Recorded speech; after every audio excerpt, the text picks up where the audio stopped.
Chers collègues du continent africain et de l'océan Indien, chers collègues du monde entier, pour le congrès de Dakar, je devais être des vôtres. Mais un heureux événement que j'attends me laisse uni à vous malgré la distance géographique. Le thème du congrès, Innover pour mieux enseigner, et de la table ronde à laquelle je devais participer, est l'enseignement du français et enjeu des innovations pédagogiques.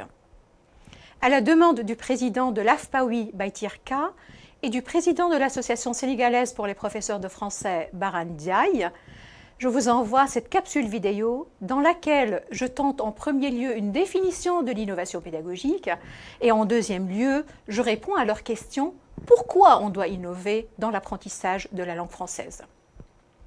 À première vue, l'innovation semble une notion simple, signifiant nouveauté, changement.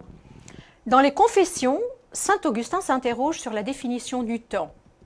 Qu'est-ce donc que le temps ? Il répond « Si personne ne me le demande, je le sais, mais que je veuille l'expliquer à la demande, je ne sais pas. » Il en va de même pour l'innovation.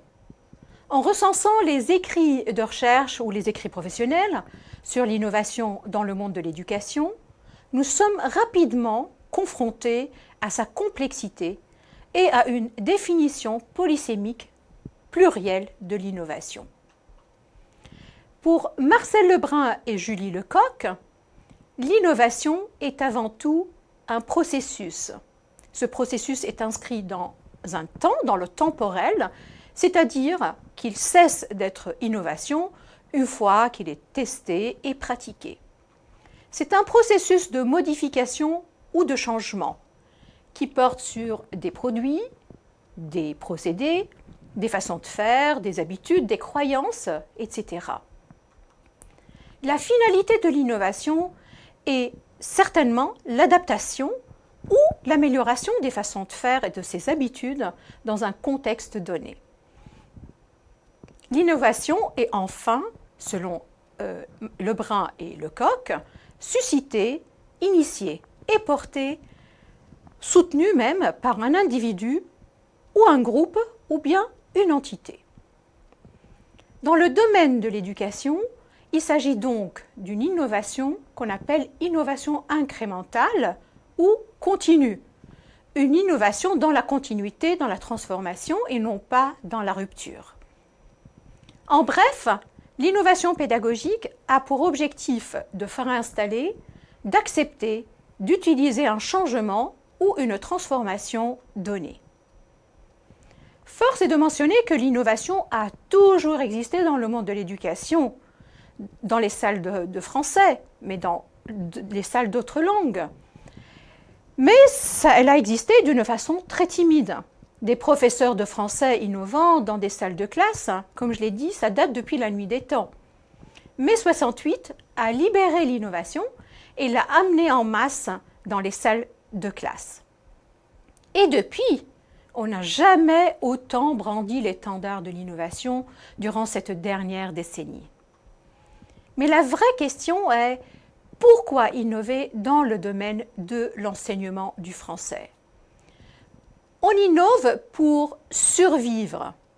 Aujourd'hui, on n'a guère le choix.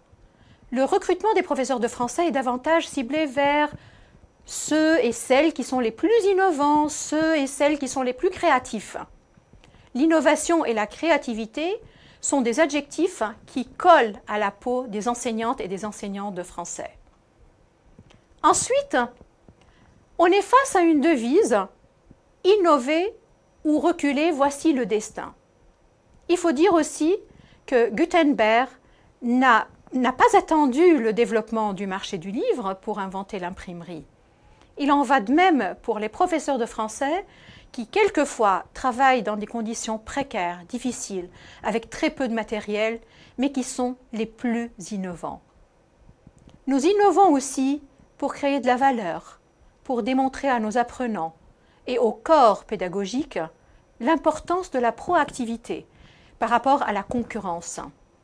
En tant qu'enseignants et enseignantes de français, nous innovons pour nous dépasser au quotidien et pour répondre aux besoins de nos apprenants à qui on donne le plaisir et le goût d'apprendre le français.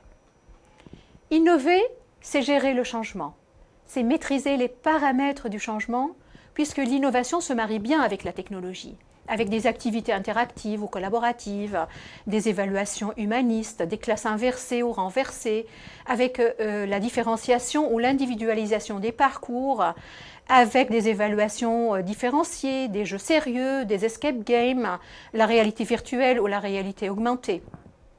Mais attention, l'innovation n'est pas seulement technologique. Elle est avant tout, elle porte sur les méthodes de travail en salle de classe.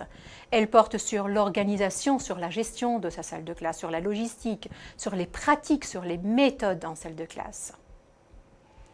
Innover, c'est mobiliser les professeurs, les formateurs et les apprenants.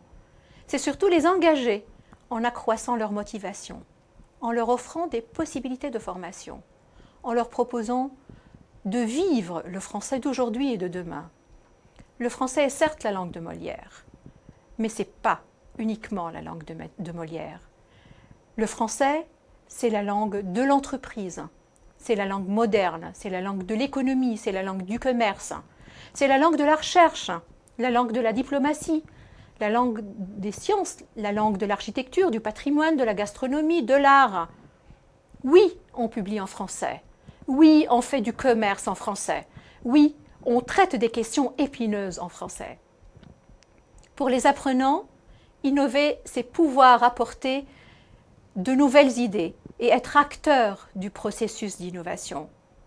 Ce sont nos apprenants qui porteront les flambeaux du rayonnement du français et notre responsabilité est de les impliquer dans ce processus qui est très important, ce processus d'innovation dans la langue française. Pour clôturer, je cite Talleyrand qui dit « Innover, ce n'est pas avoir une nouvelle idée, mais c'est arrêter d'avoir une vieille idée. » Voilà ce que je peux vous dire en moins de 2 minutes. Je vous remercie de votre attention et vous souhaite un fructueux colloque et un séjour mémorable à Dakar. Union de pensée.